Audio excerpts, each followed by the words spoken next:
لا حول ولا قوة إلا بالله العلي العظيم. أعوذ بالله من الشيطان الرجيم. بسم الله الرحمن الرحيم. الحمد لله الذي جعل الحمد مفتاحا لذكره وسببا للمزيد من فضله ودليلا على آلائه وعظمته. ثم الصلاة والسلام والتحية والإكرام على خير خلقه وأفضل بريته حافظ سره ومبلغ رسالاته الذي سمي في السماء بأحمد وفي الأرض بأبي القاسم محمد.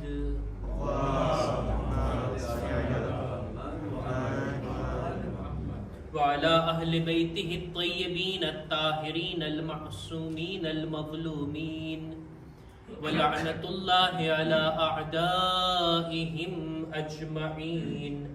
أما بعد فقد عن إمامنا علي بن الحسين عليه السلام ألا وإن أبغض الناس إلى الله من يقتدي بسنة إمام ولا يقتدي بأعماله. सलवात पर मोहम्मद वाले मोहम्मद.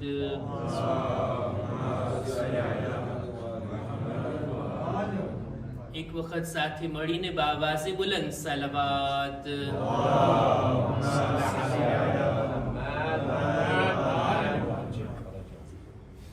માહે મુહર્રમની 25મી તારીખ પોતાના દામનમાં એક અઝીમ ગમને રાખે છે અને તે છે આપણા ચોથા ઇમામની ગમનાક શહાદત.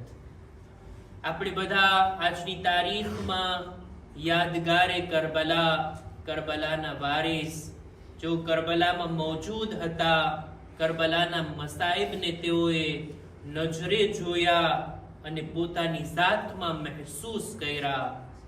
એ ઇમામ કે જેઓ કરબલાને બચાવવામાં, કરબલાને ફેલાવવામાં મશગુલ રહ્યા, પોતાની જિંદગી આખી તેમણે જુદા જુદા કામોની અંદર પસાર કરી. ખાસ કરીને ઇમામે હુસૈનની યાદ, આ કરબલાની યાદમાં આજે એ ઇમામની યાદ મનાવવા માટે, એમનો જિક્ર કરવા માટે આપણે બધા જમા થયા છીએ. સામાન્ય રીતે આપણા ચોથા ઇમામને ઇમામે મઝલૂમ, ઇમામે અસીર અને ખાસ કરીને બીમારે કરબલા તરીકે યાદ કરવામાં આવે છે. જો કે ઇમામ બેશક બીમાર હતા શબે આશુરના અને આશુરના દિવસે, અને ઇમામની આ બીમારી પણ મસલહતના કારણે હતી કે ઇમામ ઉપર જિહાદ સાકિત થઈ જાય, ઇમામ મેદાનમાં ન જાય, ઇમામની જાન બચી જાય અને સિલસિલે ઇમામત આગળ વધે. આ બધી મસલહતોને તહેત ઇમામની બીમારી હતી કરબલાની અંદર. અને ત્યારબાદ ઇમામની અસારત, ઇમામને અસીર કરવામાં આવ્યા અને કૂફા, શામ અને ત્યારબાદ રિહાઈ બાદ મદીનાની અંદર ઇમામે પોતાની ઇમામતનો સમયગાળો પસાર કર્યા. કરબલા બાદ લગભગ 34 વર્ષ સુધી ઇમામ પોતાની ઇમામતની જવાબદારીને સંભાળ્યા. આ 34 વર્ષની ઇમામતનો સમયગાળો કોઈ કમ નથી, નાનો ઇમામતનો સમયગાળો નથી. આપણા ઇમામોની અંદર બે ઇમામો એવા છે કે જેમની ઇમામત લાંબી હતી. એક તો આપણા છઠ્ઠા ઇમામની કે જેમની ઇમામત પણ 34-35 વર્ષ હતી, અને આપણા ચોથા ઇમામ 34 વર્ષ સુધી, 35 વર્ષ સુધી ઇમામ હતા. ઇમામતની જવાબદારી એમણે સંભાળી.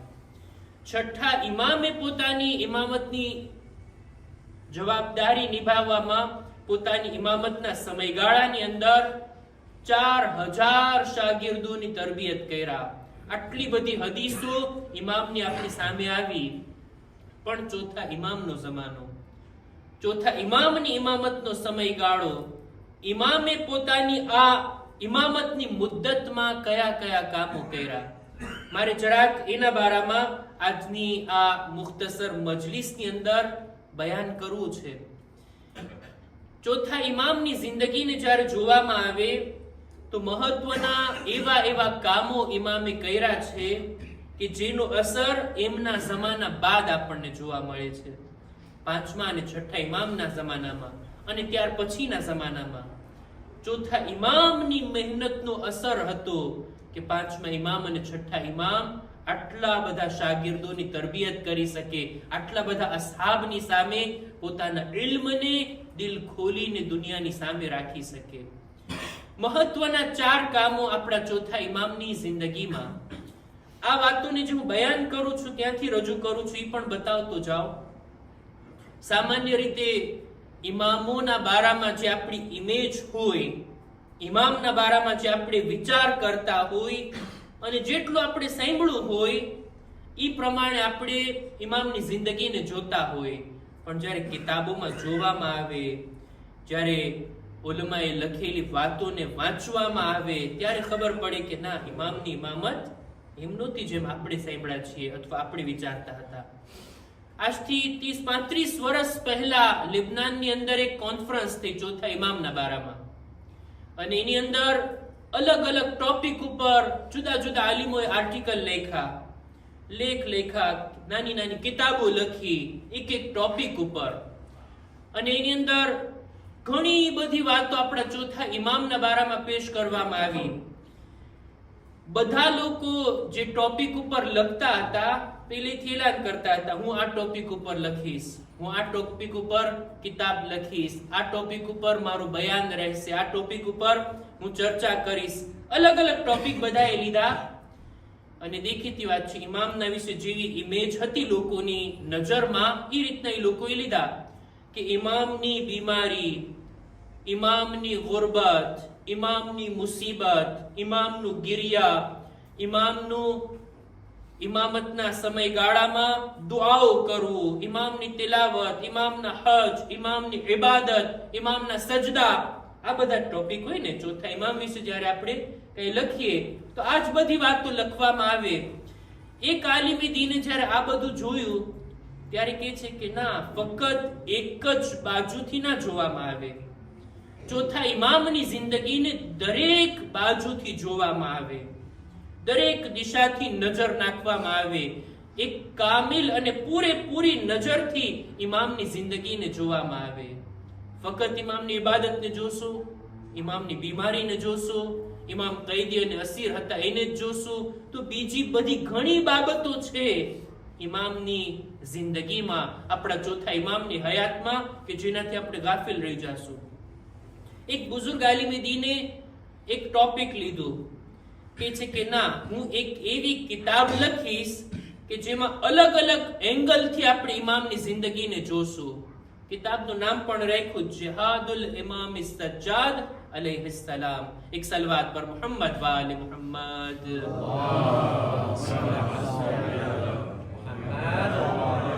કિતાબનું નામ જ રાખ્યું ચોથા ઇમામનું જિહાદ.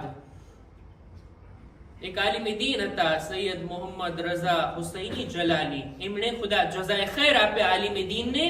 આ કિતાબ લખ્યા કોન્ફરન્સ માટે કે ઇમામે સજ્જાદનું જિહાદ. એમણે જિહાદ કર્યો છે પોતાની જિંદગીમાં. જિહાદ ફક્ત તલવારથી જ નથી થતો, અલગ અલગ મેદાન હોય છે જિહાદના. કોઈ આલિમે દીન કોશિશ કરીને ઇલ્મી કિતાબો લખે ને તો આ ઇલ્મી જિહાદ કહેવાય. કોઈ આલિમે દીન કોઈ જગ્યા ઉપર જઈ કેટલા લોકોની હિદાયત કરે ને તો આ અમલી અને તબલીગી જિહાદ કહેવાય. અલગ અલગ મેદાનના અલગ અલગ જિહાદ હોય. ચોથા ઇમામનો પણ એક જિહાદ છે.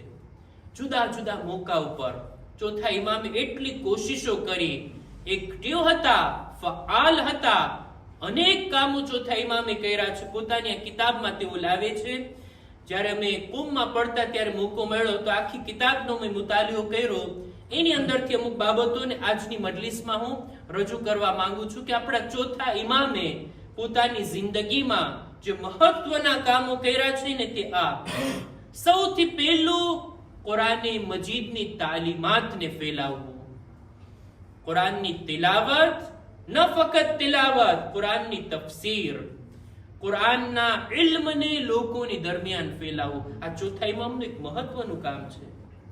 ચોથા ઇમામનો અવાજ એટલો હસીનો જમીલ હતો, એવી ખૂબસૂરત તિલાવત કરતા. અને દેખીતી વાત છે, તમે એ જમાનાને તસવ્વુર તો કરો. ચોથા ઇમામનો જમાનો, બની ઉમૈયાની ખિલાફત, યઝીદ અને એના બાદના બની મરવાન અને એ બધા હાકીમો. ચોથા ઇમામને ક્યારે મોકો નથી મળતો કે તેઓ મસ્જિદમાં જાય, દર્સ આપે, લોકોની દરમિયાન ખુતબો આપે, લોકોને નમાઝ પઢાવે, જુમા, એવો કઈ મોકો ના હતો. પણ કુરાન પડવાથી કોઈ રોકી શકે? મૌલા કુરાન પડતા. એવી હસીનો જમીલ અવાજમાં તિલાવત હોતી, રસ્તા પરથી ચાલવા વાળા લોકો ઊભા રહી જાતા ઇમામની તિલાવત સાંભળવા માટે. ઇમામના ઘરની આજુબાજુમાં લોકો જમા થઈ જાતા આ તિલાવત સાંભળવા માટે.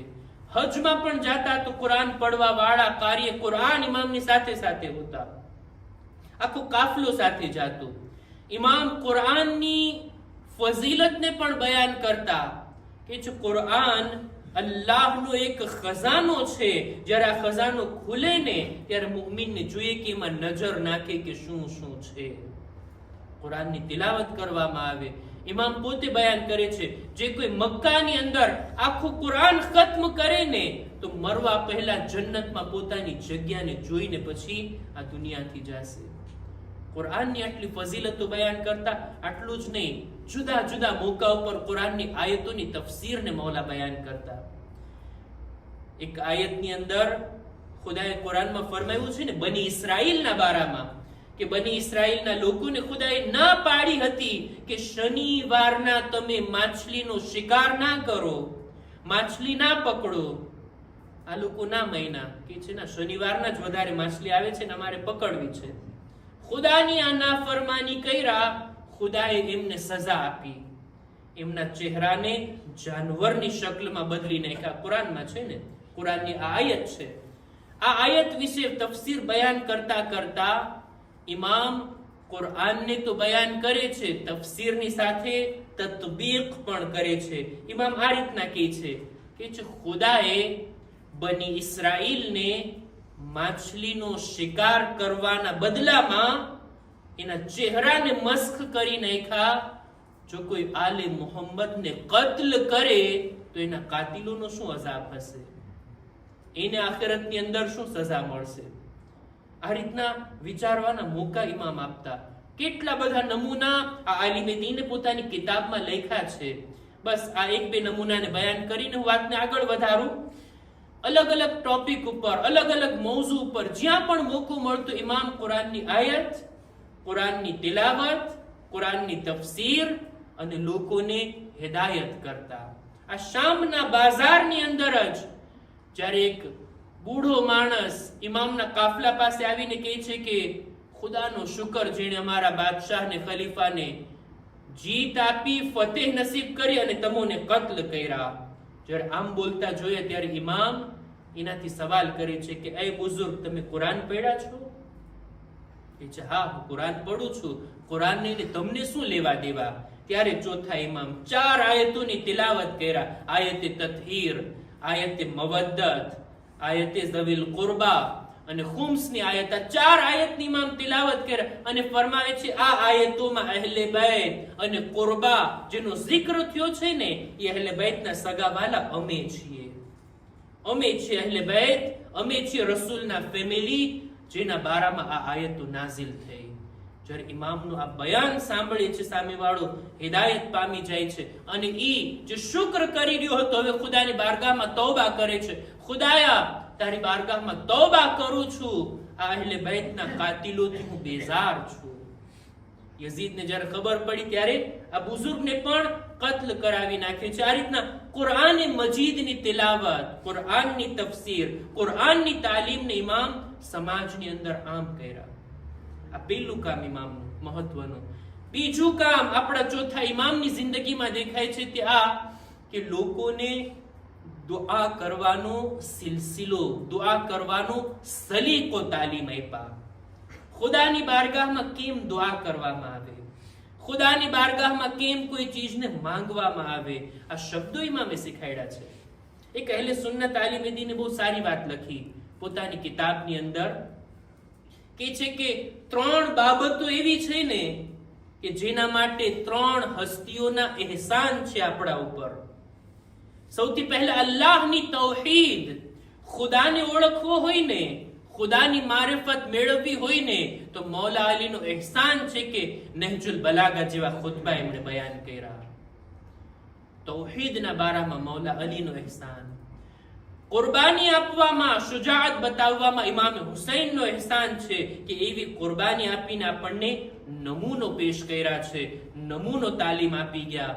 અને ત્રીજું, દુઆ કરવાના બારામાં ચોથા ઇમામનો એહસાન છે આપણા ઉપર કે જેમણે દુઆ કરતા આપણને શીખાડ્યું. સહીફે સજ્જાદિયા કોઈ કમ કિંમતવાળી કિતાબ નથી. એની કિંમતને તો જે જાણે, સમજે, જેને મુતાલિયો કર્યો હોય ને એ સમજે કે શું છે સહીફે સજ્જાદિયા. આપણે એક બુઝુર્ગ આલિમે દીન આયતુલ્લાહ મરઅશી નજફી, ખુદા રહેમત કરે આલિમે દીન ઉપર, મરજે તકલીદ ઉપર, એમણે સહીફે સજ્જાદિયાની એક કિતાબ સહીફે સજ્જાદિયા ઇજિપ્તમાં, મિસ્રમાં એમનું મોટું ઇલ્મી સેન્ટર છે ને અલ અઝહર, ત્યાં મોકલે છે. એના જે મોટા આલિમે દીન છે, તંતાવી કરીને એક આલિમે દીન હતા, એને મોકલે છે કે તમે આ વાંચો, આ મારી પાસે કિતાબ છે, અમો શિયાના ઇમામની આ કિતાબ છે કે જે તમને એક તોહફા તરીકે મોકલું છું. એ કિતાબને વાંચ્યા બાદ, સહીફે સજ્જાદિયાનો મુતાલિયો કર્યા બાદ, ઈ અલ અઝહરના મોટા આલિમે દીન પત્ર લખે છે આયતુલ્લાહ મરશીને, કે છે કે અફસોસ, મારી ઉમ્ર પસાર થઈ ગઈ, જિંદગીના છેલ્લા વખતમાં આ કિતાબ મારા હાથમાં આવી. એ કાશ પહેલેથી આ કિતાબ મારી પાસે આવી ગઈ હોત તો આ દુઆઓથી હું વધારે ફાયદો પહોંચાડીશ, વધારે ફાયદો મેળવી શકત. શુક્રિયા તમે તમારો કે આવી કિતાબ તમે મને મોકલા. આવો ખજાનો અહેલે બેતના ઘરથી આપણને મળ્યો છે, અમે એનાથી ગાફિલ હતા, બેખબર હતા. આ દુઆએ સહીફે સજ્જાદિયા 50 થી વધારે દુઆઓ છે. એની અંદર એક ટોપિક ઉપર ઇન્સાન જુએ. રમઝાન મહિનાના બારામાં દુઆએ મકારિમુલ અખલાક, કર્જ અદા કરવાના બારામાં, બીમારીની શિફાના બારામાં, ઔલાદના હકમાં દુઆ, મા બાપના હકમાં દુઆ. એકથી એક ટોપિક એની અંદર તમે જુઓ, એકથી એક દુઆની અંદર રહેલી વાતોને તમે જુઓ, ત્યારે કદરો કિંમત થાય કે ઇમામ કેવી રીતના ઇસ્લામની બધી વાતોને દુઆની ભાષામાં આપણા સુધી પહોંચાડી ગયા. આ ઇમામનું બીજું કામ કે ઇમામ દુઆના ઝરિયાથી લોકોને દીનની તાલીમ આપી ગયા. ત્રીજું કામ ઇમામની જિંદગીમાં આપણા ચોથા ઇમામ, ઇમામે ઝૈનુલ આબિદીન અલૈહિસ્સલામ,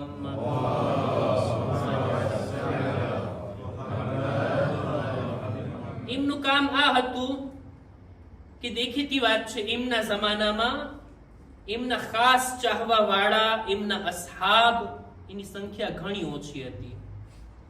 બહુ ઓછા અસહાબ હતા. જેટલા વફાદાર સાથીઓ હતા, નેક હતા, એ તો બધા કરબલામાં કામ આવી ગયા. હવે ઇમામના વફાદાર સાથીઓ, નેક અને મુખલિસ સાથીઓની ખૂબ ઓછી સંખ્યા હતી. ખુદ ચોથા ઇમામ ફરમાવે છે કે મક્કા અને મદીનાની અંદર, ઇસ્લામના મોટા બે શહેર ને, મક્કા અને મદીનાની અંદર 20 લોકો પણ નથી કે જે અમને ચાહતા હોય. અમારા ચાહવા વાળાઓની સંખ્યા 20 પણ નથી. બહુ ઓછા લોકો ઇમામની આજુબાજુમાં હતા. ઇમામ હિદાયત કરે તો કેવી રીતના, ઇમામ દીનનો પ્રચાર કરે તો કેવી રીતના, એક એવો પ્લાન ઇમામ બનાવ્યા. એવી રીતના ઇમામ લોકોની તરબિયત કરવા માટે આગળ વધ્યા કે ઈ જમાનાની અંદર ગુલામોની બજાર હોતી, ગુલામો ખરીદતા. આ ગુલામ એની સિસ્ટમ હતી ને ઇસ્લામ આવ્યો ત્યારે, ઇસ્લામની પહેલા ઇસ્લામે એવી રીતના સિસ્ટમ બનાવી, એવા કાયદા કાનૂન બનાવ્યા કે ધીમે ધીમે આ સિસ્ટમ ખતમ થઈ જાય. એકદમથી ખતમ થાય એવી આ સિસ્ટમ નહોતી. અમુક અમુક બાબતોને ઇસ્લામે તરત જ ખતમ કરી નાખી, જેમ કે બુત પરસ્તી, એ ખતમ એક જ વખતમાં. પણ બીજા અમુક કાયદા હતા, કાનૂન હતા, બીજી અમુક બાબતો હતી કે જેને ઇસ્લામે ધીમે ધીમે ખતમ કરી છે.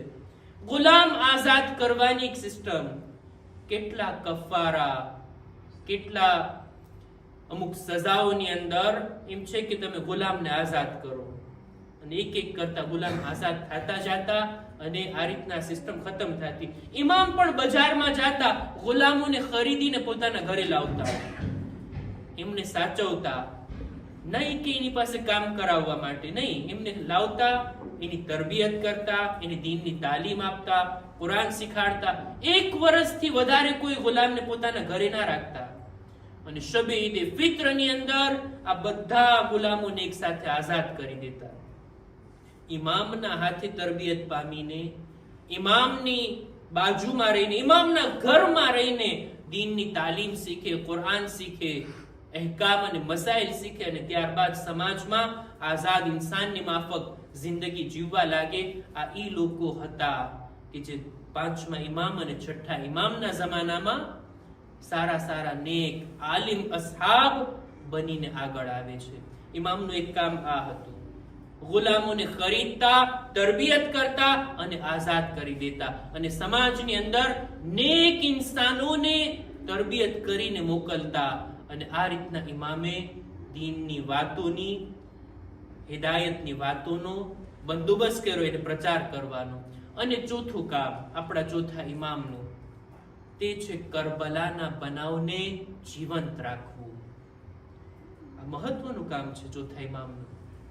ચોથા ઇમામ, એમનો જમાનો યઝીદના સમયથી શરૂ થયો ને.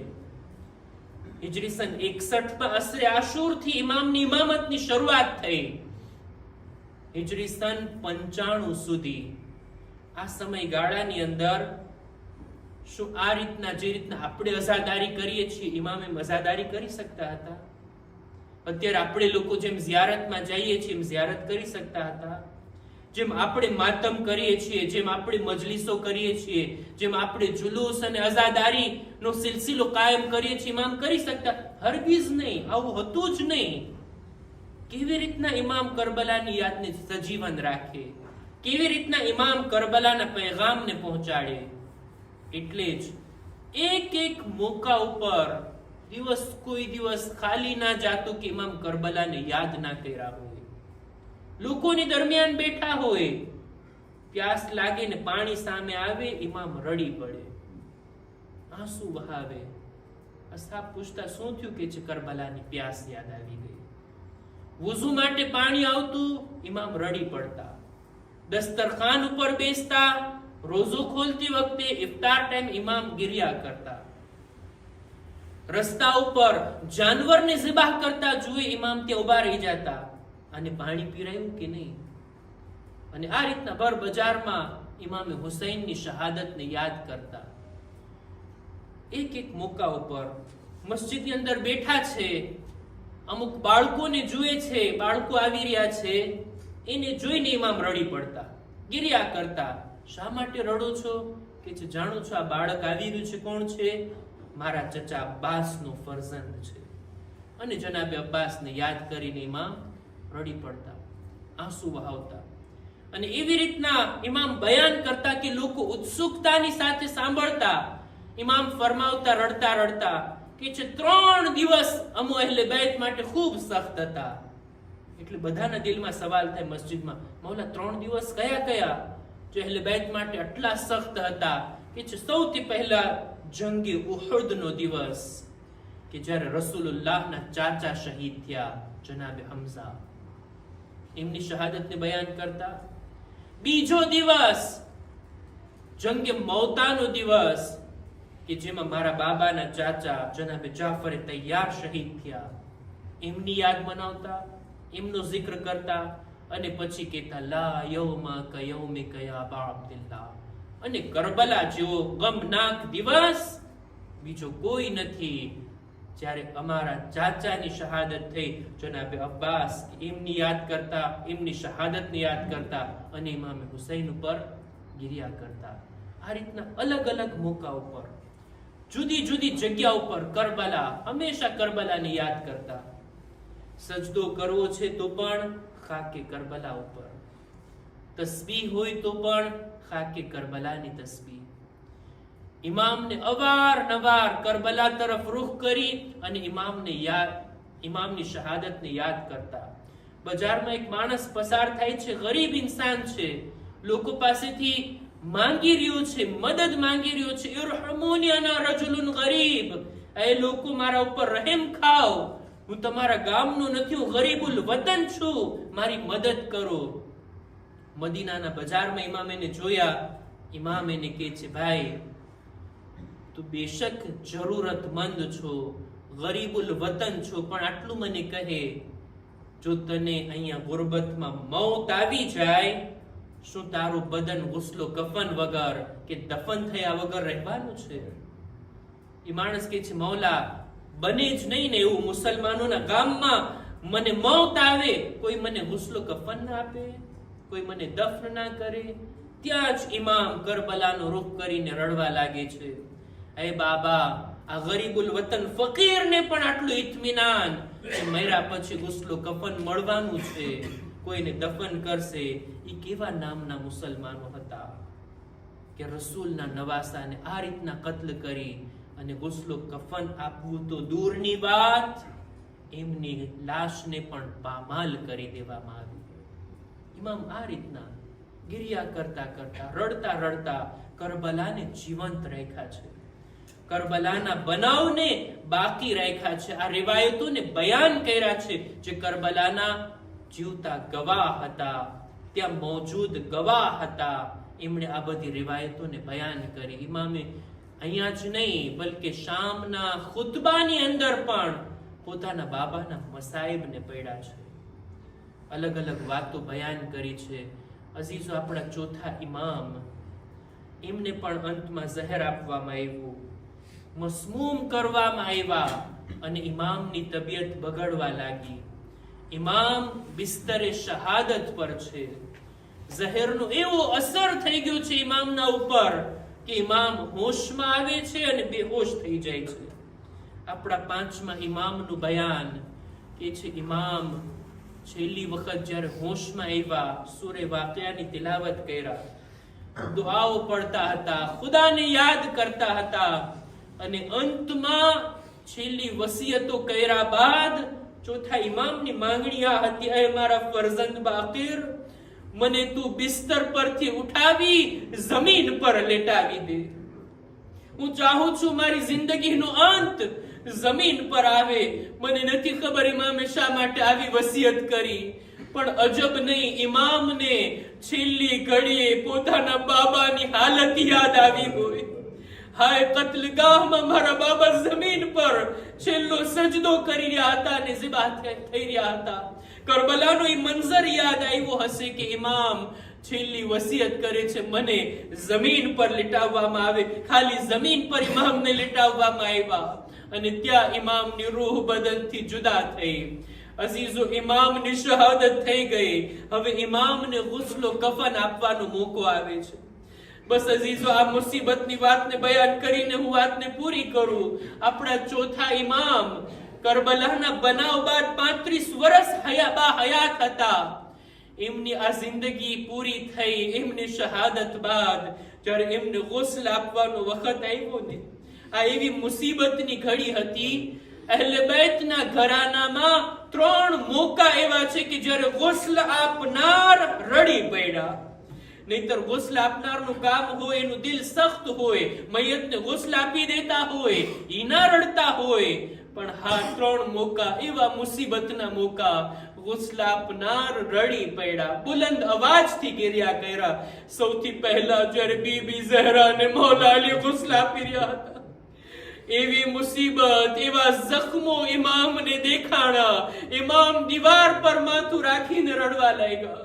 આ પહેલો મોકો હતો.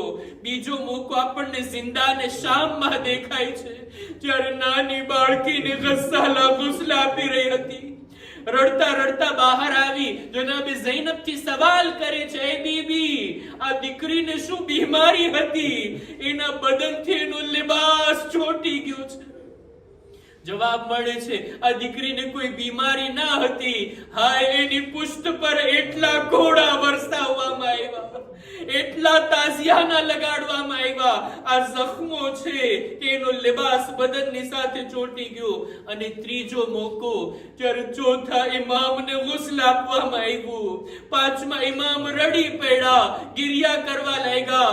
હાય, આટલા વર્ષો બાદ મારા બાબાના બદન પર તોક અને જંજીરના નિશાન મોજૂદ છે. ઈ ખારદાર તોક કે જે ઇમામના ગળાને અઝિયત આપતું, ઈ જંજીરો કે જેમાં જકડીને ઇમામને કરબલાથી કૂફા અને કૂફાથી શામ લઈ જવામાં આવ્યા.